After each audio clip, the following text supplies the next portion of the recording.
Welcome to Real Estate Coaching Radio, starring award-winning real estate coaches and #1 international best-selling authors, Tim and Julie Harris. This is the #1 daily radio show for realtors looking for a no BS, authentic, real-time coaching experience. What's really working in today's market, how to generate more leads, make more money, and have more time for what you love in your life. And now your hosts, Tim and Julie Harris. Are back, and today we're talking about one of our favorite topics, a topic that most of you are also interested in based on all the feedback, which is how to start your own podcast. And what Julie and I are going to do is we're going to take you through our version of how to start a podcast. And we searched all over the internet to see what other people were saying. We sort of ascertained that most people were saying the exact same thing. And we're going to tell you what we did. And most of what we did to make this the #1 listened to daily podcast for real estate agents in at least the United States was very dissimilar to what everyone else did, because Julie and I are big fans of keeping it simple. And the way we do this podcast, you all are about to learn, is very simple, and thus you can easily copy it. So we want you to consider starting your own podcast, if for no other reason than it is a very cathartic sort of journaling type experience. It's fun. It is, especially if you do it every day. And we'll talk about the importance of being consistent. It's something I look forward to every day with you. We're kind of in a groove of a habit of doing it. But I wanted to do a special shout out for those of you who have been intimidated in the past about something like starting a podcast. And I was surprised. I was talking to somebody just in the neighborhood the other day who didn't even really know what a podcast was. So we have listeners everywhere from, I don't really listen to podcasts except maybe yours and a couple of other ones, all the way to being really curious about how to launch it on their own and simplify it so that they can be consistent. And I recognize that there's everywhere in between. But please, wherever you are on that spectrum, continue to listen, because one of our goals here is to simplify it, to systematize it, and to take any level of intimidation away from it. Because it really can be very simple, not to mention extremely inexpensive. Well, and extremely effective, too, at marketing. Podcasting, as you're going to learn, and we're going to give you statistics, we're going to give you facts, we're going to give you basically how to, value, ascertain again, there's that word again, how to go about figuring out what a popular podcast really means. Like how many downloads, what does it take? So define things for them. Exactly. So we're going to go through all the facts and figures. Most of these things Julie and I already knew from having done podcasting forever. But a lot of this information I thought was really fascinating, especially considering where podcasting is on the adoption curve. And as to Julie's point that she just made, a lot of people are just now discovering podcasting as something that they want to listen to, let alone start their own podcast. So if you haven't started your podcast yet and you think you're too late, you're absolutely not too late. You're actually right on time. All right, so let's talk about what podcasting is. I'm going to go through these initial points relatively quick because hopefully you guys all know what podcasting is because you're listening to a podcast. Indeed. But here's a question. Why podcast versus radio, which could be a radio show, radio commercial, or other apps like Clubhouse or its competitors? Why podcasts? So a few little bullet points here. Podcasting is on demand. That's different than radio and other things, and can be replayed and shared. Podcasting fosters community, lead generation, and ongoing relationship with your listeners. It's efficient at reaching multitudes of people for minimum expenditure. I think that's important. And podcasts are not time zone or geography dependent. They're easily produced by you, probably a lot easier than you think it is, not dependent on third-party production. So the best way to illustrate the creation and production of an award-winning podcast is to just use our podcast as an example. That's Real Estate Coaching Radio. This is our case study, and many of you have asked for help starting, maintaining, monetizing a quality podcast. So let's do the facts first. Now, the reason, again, that we like podcasting, another reason is because you own the land and you own the house. Whereas if you're creating a bunch of content on a social network, you might create the content and technically own the content, but you don't own the platform. When you have podcasting, the audio files that you created, you own. And you can decide how you're going to disseminate those. So this does not violate one of the Harris rules, which is when you're building your mansion, make sure you build it on land you actually own. All right, so Julie Harris, facts first, using Real Estate Coaching Radio as the benchmark. Yes. Okay, so typically Real Estate Coaching Radio is a 30 to 45-minute live daily podcast. We record it live, but you guys can listen live or in replay. Downloaded in over 60 countries and often #1 in education on iTunes. So that depends maybe on the country, like in Peru, for example. Right. That's actually kind of a funny fact, though. And we'll get to this probably tomorrow.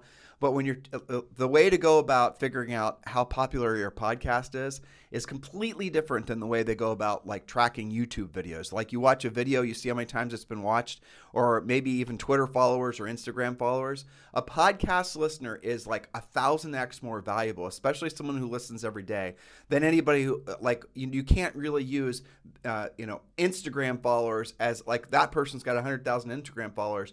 Your podcast only has like 1,000 daily downloads. The 1,000 daily downloads, and again, we're going to get into the weeds about this, are a hell of a lot more powerful because they're more engaged, because it takes more to listen to a podcast. Those are very valuable, hard-earned fans of your podcast versus, say, somebody on Instagram who just had somebody for a millisecond click that they wanted to follow that person. Right. So when we get to and get into the weeds about all the statistical stuff, I think you guys will be really surprised. Well, so to use real estate parlance, Instagram and Facebook are not real comps for something like a podcast. Exactly. That's right? the best way of explaining it. So it's not really comparable. All right, and we'll talk about that more in a second.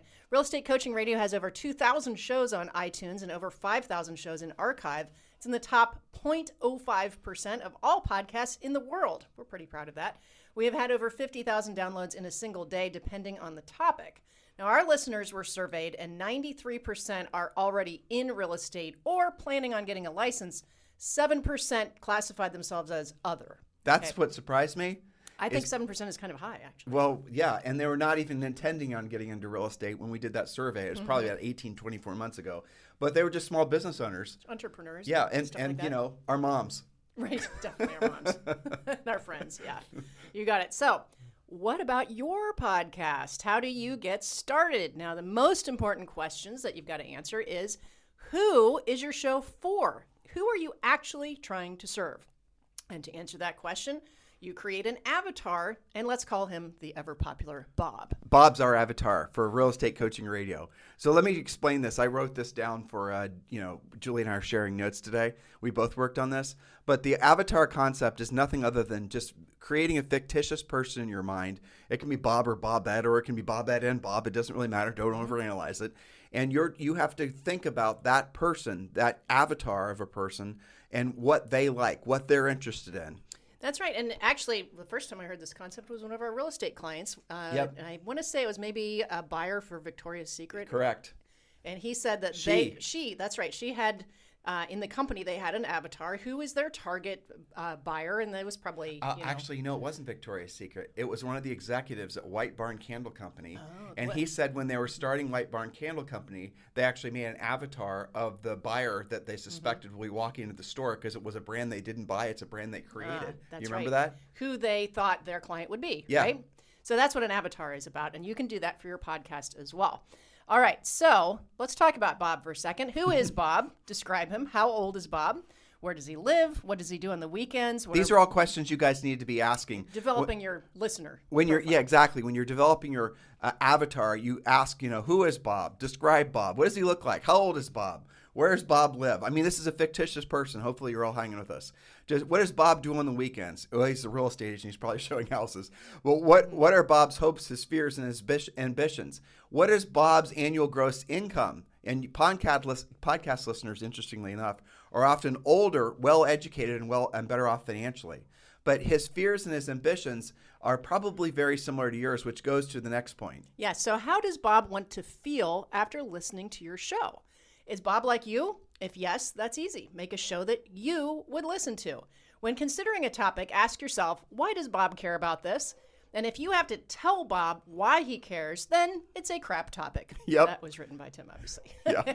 But it's true. If you have to explain it, Bob has to already care. It has to be meaningful to him without you explaining it. So in our case, we aim to motivate, educate, and get you into action. That's keeping it real simple for our listeners. Motivate, educate, and get you into action. But so just to put a period at the end of the sentence of the whole Bob avatar concept, if you're going to create a podcast, the best chance you have of being successful at it is create a podcast that you would listen to.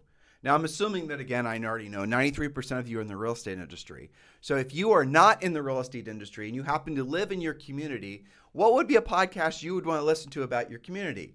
What would be the topics that you'd be curious about? Obviously, everyone's, real estate curious, but what beyond that? What about maybe you could interview local politicians, you could interview local business owners, you could interview all kinds of different people. And how about this? If you live in like where Julie and I lived in Columbus, Ohio, where we sold real estate, a lot of people would snowbird down to certain areas in Florida. Well, maybe it would be interesting to have a guest in those markets where people would move down to in Florida as a podcast guest that would occasionally show up on your podcast, letting them know what's going on in Clearwater, Florida, or wherever the popular normal migration area would be. Those types of things. So create a podcast that you would personally like, and then create an avatar around that, and then start thinking, when you're thinking of topics, you've got to focus in on what does Bob like, or what would, and then again, start, first of all, what do you want to listen to? Because the fact is if you're going to be doing a podcast about something that you don't give a hoot about, people are going to tell. It's going to sound boring. And then they won't listen again. Right, they won't, exactly. Maybe your mom. Maybe your mom. Mom might listen again. That is true. That's right. So, for example, one of our coaching clients in Austin is doing a podcast that is called Moving to Austin, because there are so many people moving in. That's a common type of client that she has. Well, think about what a killer title of that podcast is, too. Because if someone's, say, moving from California, where most people are moving from, exactly. I mean, Tesla just announced they're moving not just the truck factory, but the whole damn Shebang. Tesla factory to Austin, Texas. So there are a lot of people that are dropping into Google, moving to Austin. That's the reason that Julie and I chose the name Real Estate Coaching Radio, because you guys Google, our potential customers will Google real estate coaching. And you'll go to maybe YouTube and you'll Google real estate coaching, or you'll go to obviously iTunes looking for podcasts on real estate coaching. A lot of you have discovered us just because of the title. Even if you've never heard of our names, you know what real estate is, you know what coaching is. Well, here's some content about something I'm actually interested in. Exactly. So here's your mindset drill down. Imagine that Bob is in the room with you and you're having a conversation with him. You truly care about Bob. You want to make his life better. So make the show about helping Bob, not trying to make yourself famous, as we often discuss on this podcast. Worth repeating, make your work famous because of all of the people that your work product helped. Don't try to make yourself famous. That's the mindset that wins 100% of the time. So when in doubt, lead with this mindset. Make it all about your listener. Don't worry about trying to be a famous podcaster. Now, why did I write that down? Why did I think that through and share that with you guys? Here's the simple answer why. Because a lot of you are pursuing social networking, trying to aggrandize yourself. You're trying to make yourselves famous, and you believe that if you can create this false image of yourself, Instagram's notorious for this, of yourself doing all these sort of like superhero type activities every single day, that's going to attract people to you. And maybe on Instagram, if you're trying to appeal to the millennial demographic who wants to be a rock and roll star or whatever the kids are doing nowadays, right. The reality of it is that might actually work. But when you're in real estate and you're trying to create a podcast, if you try to make yourself famous through the podcast, if you're using the same types of thinking that a lot of people are using on the normal social networks, for example, Instagram and Twitter and Facebook, it does not translate to podcasting. Podcasting is a much more in-depth, serious format that is going to require some actual commitment. That's right. So let's talk next about the accumulation effect. Hard work, authenticity, and making it all about your listener will pay off, assuming that you're very consistent. Keeping at it is the key. Don't even start a show if you're not going to commit to at least the next 12 months and at least minimum standard 12 shows. Ideally 12 months and 30 to 40 shows. Don't leave digital breadcrumbs that you're a quitter. What do you mean by that? Well, so first of all, seriously, guys, don't do it unless you're going to do it for real. And frankly, the minimum standard, in my opinion, would be at least one show a week. Because if someone subscribes to your show and then they don't hear from you for months later, they probably have completely forgotten about you or found another podcast that they already have fallen in love with that was similar enough in content to what you were originally supposed to be providing for them. And people only have so much time during the day to listen to anything. So if all of a sudden you've been replaced by somebody who is giving them what they wanted on a more regular basis in terms of content, you lose. That actually happened to me this morning, driving Zoe to school, because we have reached podcast maximum on our series that we were doing. And what did I do immediately?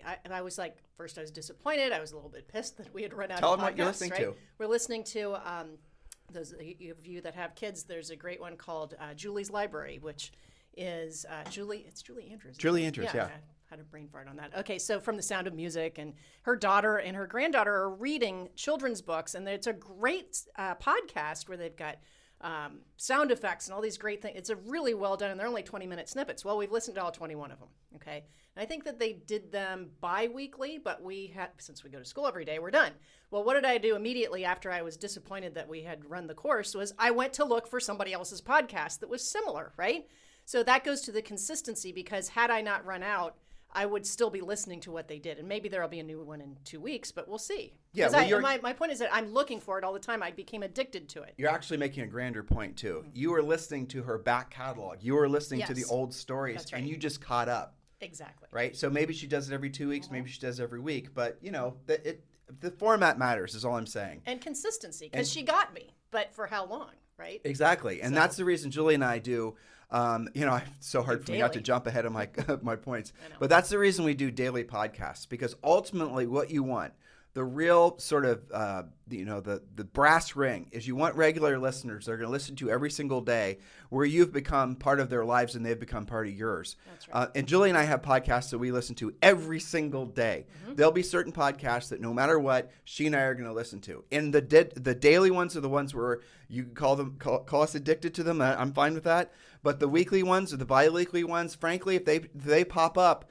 on my iTunes feed, and they're there. Okay, there's that new podcast. I haven't listened to it for like a month. And then all of a sudden, all the dailies are coming in constantly throughout the day. They're going to push that one that hardly ever shows up way down on my iPhone, and I'm going to forget that it was ever there. That's interesting. Yep. So you guys got to make sure you're listening, that you're doing at least one a week, and then maybe 2 week, then 3 week, and then build up the content. Because Julie and I have 2,000 shows on iTunes, but the truth is we have a little over 5,000 shows. But when we went from one podcast provider, which I'll share with you guys the technical stuff on that in a second, to another, they only allowed us to import 2,000 shows.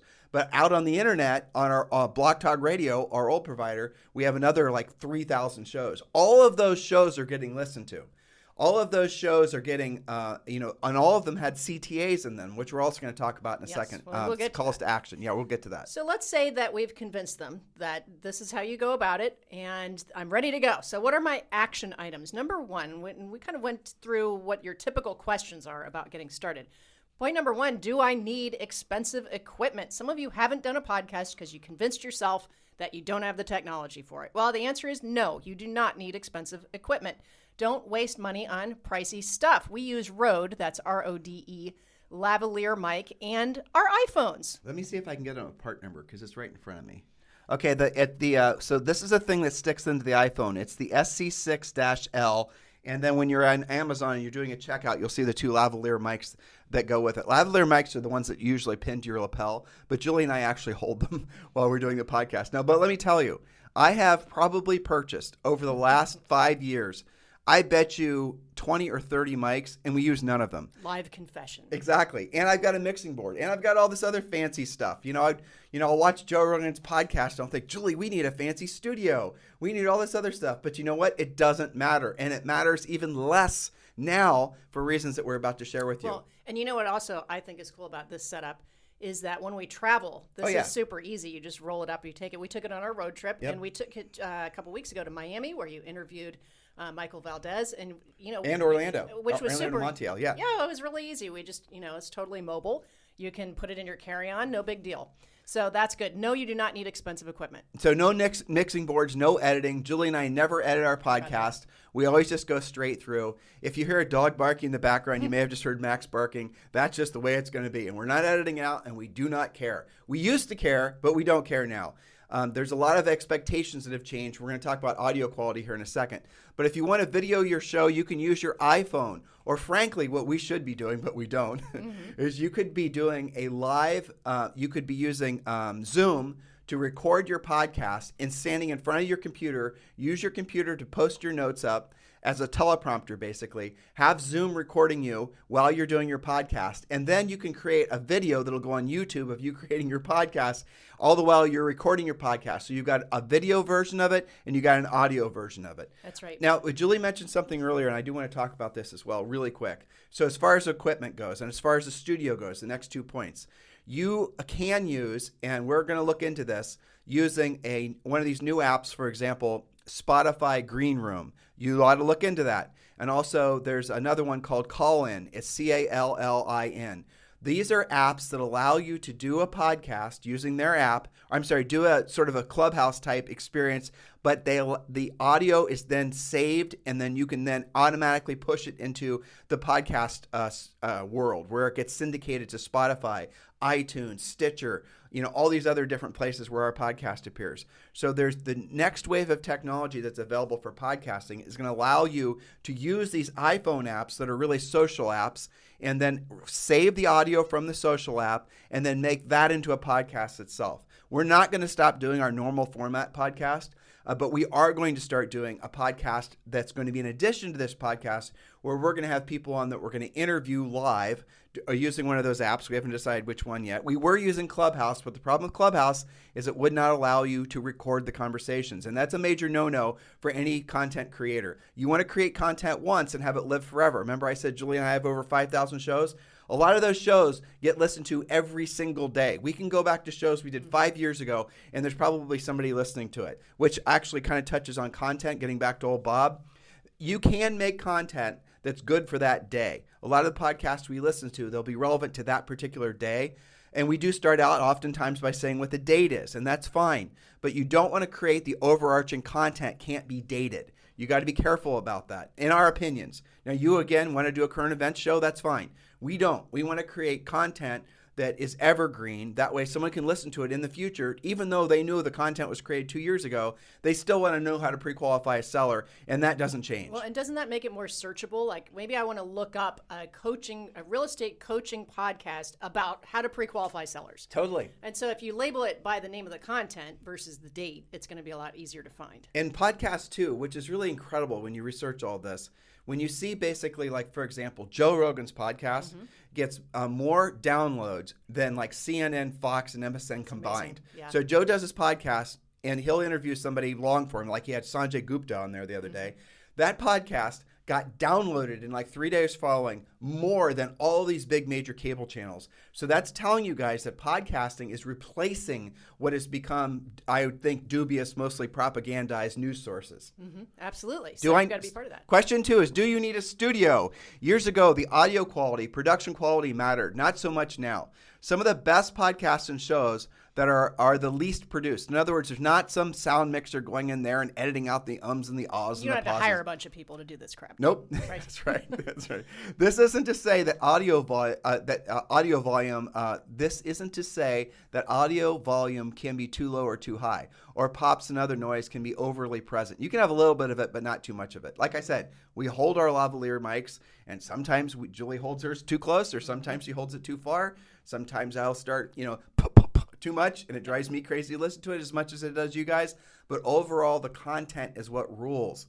You can read our iTunes reviews, and people will say that. Sometimes they'll say, like, Tim's rant today drove me crazy. I hate that son of a bitch, and whatever. But I love the content. I'm going to keep listening because their show is incredible. They'll tell you what they like. They will. Well, so what matters is the overall quality of the content. If the content sucks and the audio is stellar, they won't listen because it doesn't matter.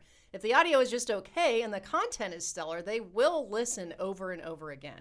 So don't over-engineer it, and don't give yourself the excuse that you don't have an audio engineer or any of this fancy stuff. One of the podcasts I used to listen to and he doesn't do it anymore, was a traveling salesman who always had a seat in first class, who would interview, not always, but he would interview the people sitting next to him, the person sitting next to him in first class, because chances are that person was interesting. And that was the whole premise. I'm in first class, and we're sitting here for 2 or 3 hours. Let's have a conversation. You want to do a podcast. And I thought that was great. It's a great concept. You could hear the noise in the background. You could hear all but the conversation was always so awesome because no one has the expectation of being interviewed on a plane flight, let alone being overly formal. And let's be honest, in first class they probably had a couple of glasses of wine in them. Probably. So some of those conversations were awesome, and some of the people he just ran into on accident were amazing. Absolutely great concept. So, but that also proves that it doesn't have to be over-engineered. So we're going to do one more point, and then we will do the rest tomorrow. So point number 3, how formal should I be? Well, we talked about that a little bit just now, but the best podcasts are the most conversational. We do always have notes and or an outline, depending on the topic. That said, 50% of our shows are where we're just being ourselves and talking about random things. We go off on tangents sometimes. You guys all know that. Occasionally, we talk about things that we've been studying that have nothing to do with real estate, like aliens. Those of you who caught some of our Sunday shows from the pandemic lockdown, people want to feel that they're there with you, being part of the conversation. And the best podcasts are not read like audiobooks or college lectures. Instead, they feel interactive. So your number one goal should be to become part of their lives. We do our show daily because we know that we have thousands of people who listen to us daily. They tell us, just like we talked about some of the ones that we listen to daily. We look forward to them. They have become part of our lives. Let's do another couple points. We got Okay. time. Yeah, we're fine. Point number 4. We haven't been saying points. We're breaking our own I rule. am, yeah. Oh, you have? Yep. Okay, I haven't. All right, so point number 4. Choose a name of your podcast. We talked about this a little bit, so we'll go through this relatively quick, but I think Well, it's pretty important. It is 'cause important. It stays with you. You don't want to change it after you've done 20 shows. So choose a name of your podcast. Why should I listen? Have hyper-focused topic or an overarching theme. Ours is real estate coaching radio. It says what it is.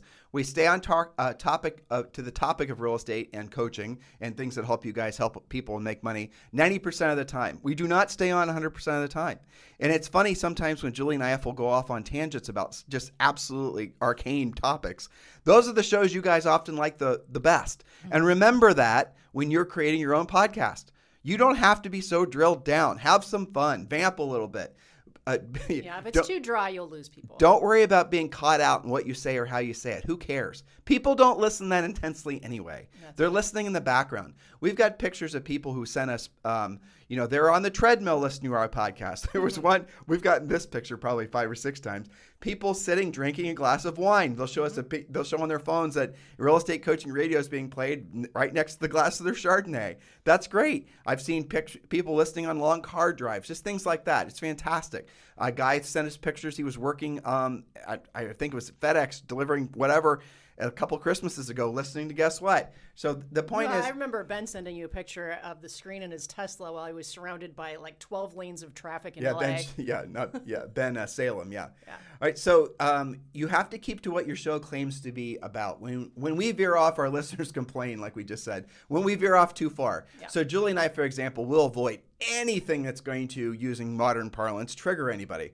So we try to avoid all the political hot button topics, and we definitely try to avoid politics. Now, that said, if you wanted to start a political show, this advice is obviously your thing. It's not for you. Right. But we're assuming that your goal is to help as many people as you possibly can, regardless of whether they consider themselves red or blue, right? So be a Republican. There's good, I think, long-term advice. Think about it like a restaurant, right? So if the food is amazing, but everything else, the atmosphere, the people, the environment was just okay, you probably won't go back. If the food was just okay, but the environment and people and how you felt there was amazing, you do go back. I have to say, I think Starbucks coffee is like really strong for me.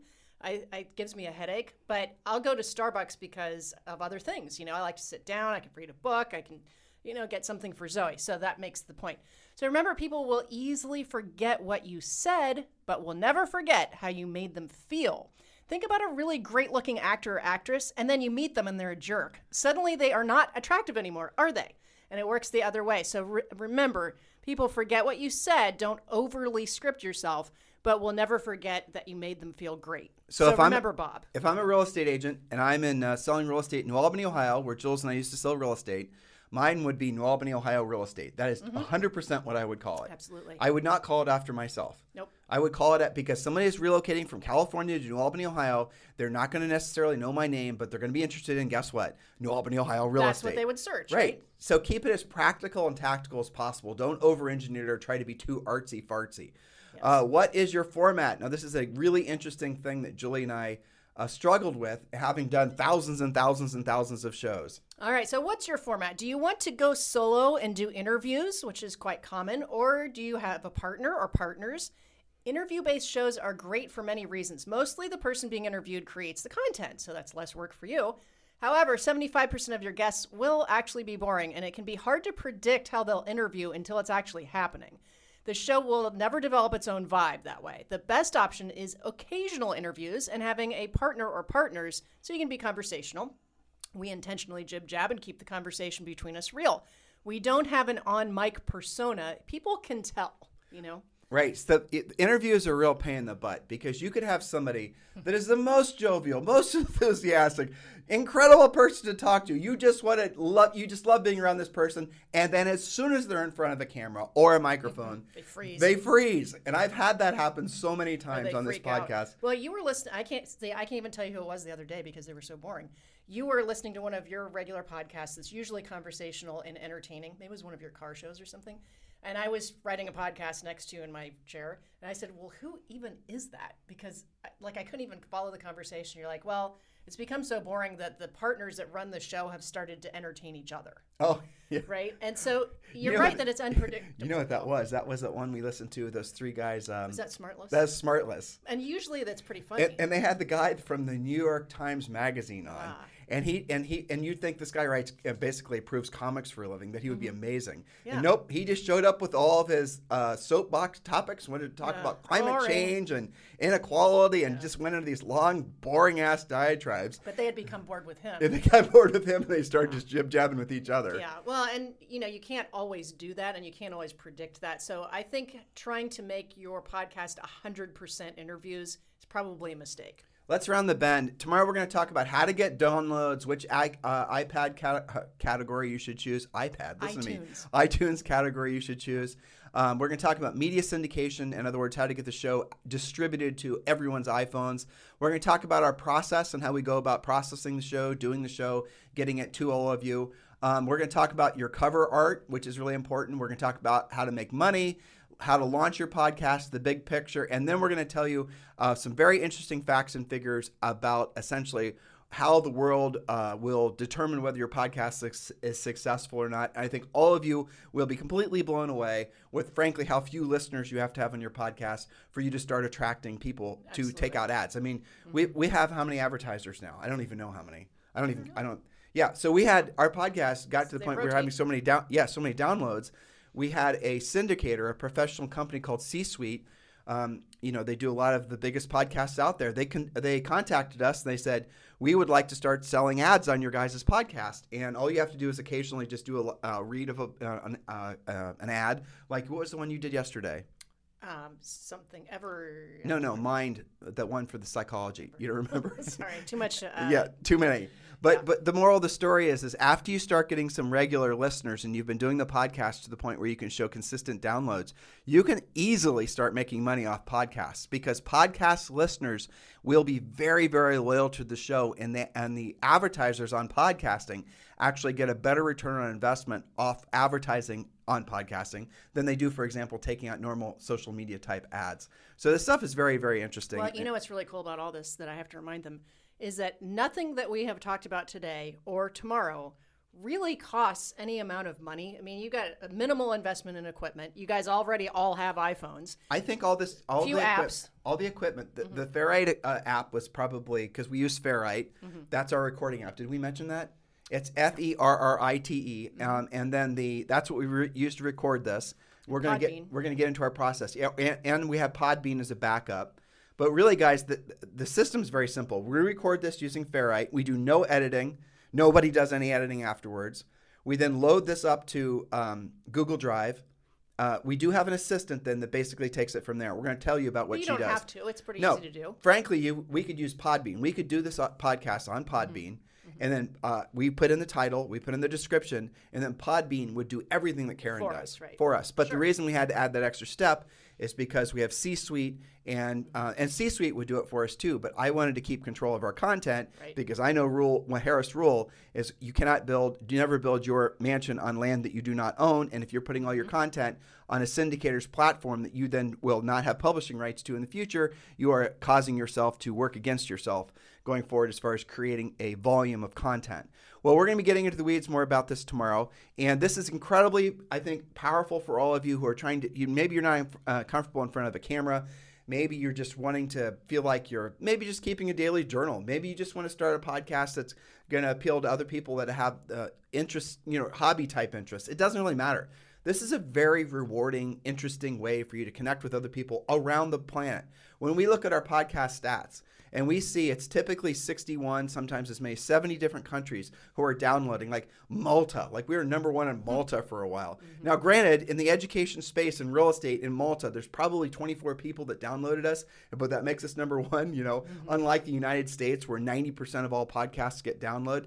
But podcasting is just taking off. And these social apps that are coming around the bend, like Clubhouse, like Green Room, like Call-In, and there's going to be a bunch more, they are all going to supercharge podcasting. So I strongly encourage you to start a podcast. It's simple, it's cheap, it's not technically difficult. You don't have to be perfect at it. You don't have to be perfect at it. You don't have to have our whole rig, our whole podcasting rig. I'm guessing $175. Mm-hmm. Yeah, despite the probably tens of thousands we spend on the crap we don't use. That's right. It's true. I'm not going to lie. I know. In the meantime, hey, if you guys are interested in joining eXp Realty, as many of you are, please do consider Julie and I as your sponsor. Yes, we are formally applying for the job of being your eXp sponsor. If you like the content we produce on this podcast, you can tell how much effort and care and feeding we put into providing this for you guys with the intention of motivating you, educating you, and helping you get into action. You can imagine what we'll do for you when you're a partner with Julie and I at eXp Realty. So we would like to talk with you today. If you've not chosen a sponsor and you're looking for a sponsor that's going to be proactive, very proactive in your success at eXp Realty, please consider Julie and I. You can text us directly at 512-758-0206. 512-758-0206, and we'll have this conversation about how you can move forward with eXp Realty. In the meantime, thank you for continuing to make Real Estate Coaching Radio the number one daily listened to podcast for real estate professionals in at least the United States. Have a great day, guys. Talk with you tomorrow. This podcast is a part of the C-Suite Radio Network. For more top business podcasts, visit c-suiteradio.com.